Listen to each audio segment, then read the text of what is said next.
Right, Acorns, we're going to read a little bit more of the book today to help us with our learning tasks over the next couple of days. So far we've read up to the menu page where Tom and Miles are cooking, okay? We're going to read a little bit more and then this will help you with your tasks for Thursday and Friday, okay? So then one year there came a terrible winter. At the far end of England, the blue-green sea turned grey and black. The great storm cat is stirring, thought Mouser as she watched at her window. The wind whined like a wild thing about the high headlands. It came hunting the fishing boats in their hidden harbours, where the great storm cat is howling, thought Mouser. It is best to stay snug indoors by a friendly fire. The sea drew itself up into giant waves and flung itself against the great breakwaters. All along the coast of Cornwall, the stone walls stood the shock. Then the sea sucked up its strength again and roared right over them, sinking the sailing boats in their home havens. But it could not get into the mouse hole. Mouser watched as the great storm cat clawed with his giant cat paws through the gap in the harbour wall. But it was too small. He snarled and leaped up at the great breakwater under the lowering sky, but it was too high. The fishing boats sat safe as mice in their own mouse hole, but they could not get out. If you look here, this is what Mouser is describing. So the great storm cat, can you see his claw? He's trying to get into the harbour. Okay, all the boats are sitting safely here, but they cannot get out. There is Mouser looking out at the storm cat. And because the fishermen could not fish, there was no more food. They ate up the few vegetables that were left in their storm-racked gardens. They ate up the salted pilchards that were left in the cellars. Mouser hated vegetables, and the pilchards were too salty for her taste. Soon there was nothing left. The cats and their people grew very hungry. Mouser sat by her window, staring out at the storm, and thought longingly of morgy broth and stargazy pie. Every day the fishermen gathered on the quayside, and sometimes they would try to take a boat out through the mouse hole, but always the great storm cat lay in wait for them, and they were lucky to escape with their lives. So there he is looking out. You can see the villagers there. You can see them trapped in the harbour, okay? So they're running out of food. Then at last, one evening, as old Tom sat with Mouser on his knee, she felt him take a deep sigh. "Oh, Mouser, my handsome," he said, for he was courteous and well-spoken man. "Mouser, my handsome, it will soon be Christmas, and no man can stand by at Christmas and see the children starve. Someone must go fishing, come what may, and I think it must be me. I cannot be the young men, for they have the wives and children and mothers to weep for them if they do not return. But my wife and my parents are dead long since, and my children are grown and gone." Mouser purred to tell him that she understood, for it was the same with her. "I shall go out tomorrow, Mouser, my handsome," said the old fisherman, "and I shall not come back without a catch." Mouser purred louder to tell him that she would go with him, for he was only a man, she thought, and men were like mice in the paws of the great storm cat. So Tom is going to be brave and go out and try and catch fish for the rest of the villagers. So there he is getting ready to go. Besides, she knew that if he did not come back, she would not much care to live in her cottage without him. There would be no one to pour the cream or stoke up the range or rock the rocking chair. There would be no one in all the world who knew just where she liked to be tickled behind her left ear. "Tomorrow night, Mouser, my handsome," he said, "we shall eat morgy broth, baked hake, ling and launces, fair mazed, souscad and stargazy pie." Then Mouser purred as if she would burst to tell him that she loved him more than any of these things. The next morning they set out very early, before the others were waking. Before they went, Tom stoked up the old range and damped it down so that it would burn steadily until they returned.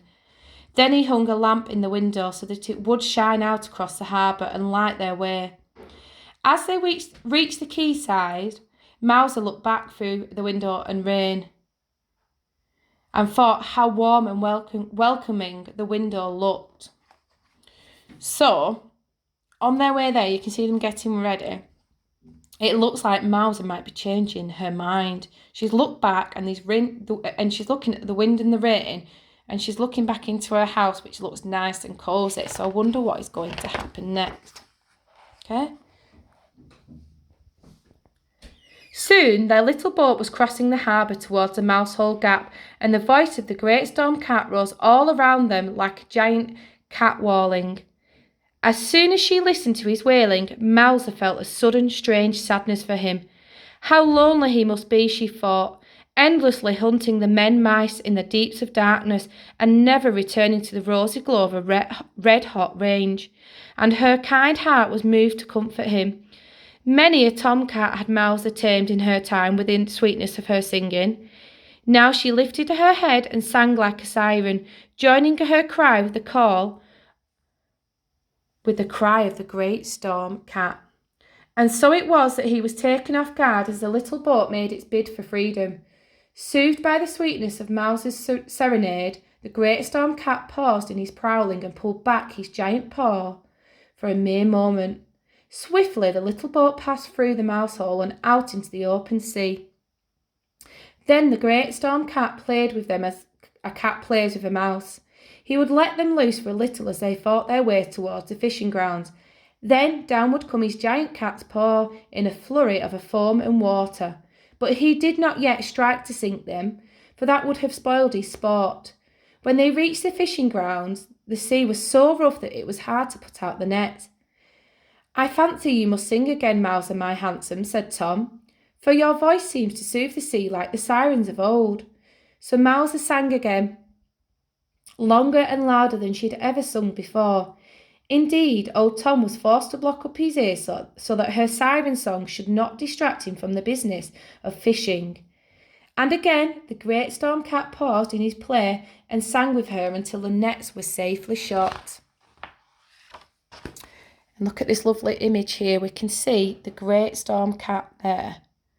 And if you can see, playing there with Mouser. Mouser's on the boat and the storm cat's there. Okay? All day they fished in a seething sea. The waves were so high and the clouds so low that they soon lost sight of the shore.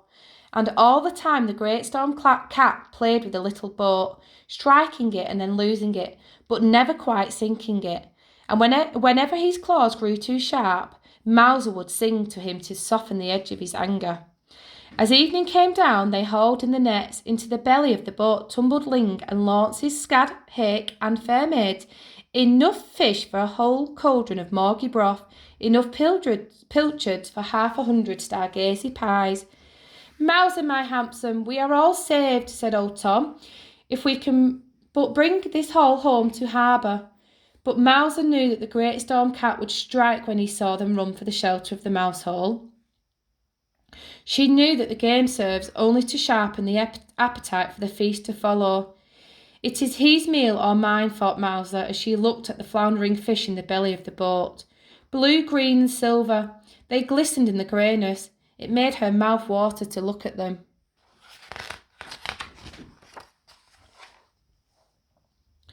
As she thought of the morgy broth murmuring on top of the range, the stargazy pie growing golden in the oven, Mouser began to purr, and her purring rose like a hymn to home above the noise of the great storm cat's howling. Such music had not reached the ears of the great storm cat since the dawn of time, for when do cats purr out in the wind and the darkness? Puzzled, he paused in his howling, bending his ear to catch the strange sound. It seemed to him that he had once heard such a song long before, when he was no more than a storm kitten. The great storm cat grew quiet. Gone was his hunger for hunting, for making his meal of the mice men. Only the pleasure of the purring remained. Then the great storm cat began to purr with Mouser, and as the soft sound grew, the wind waned and the waves weakened.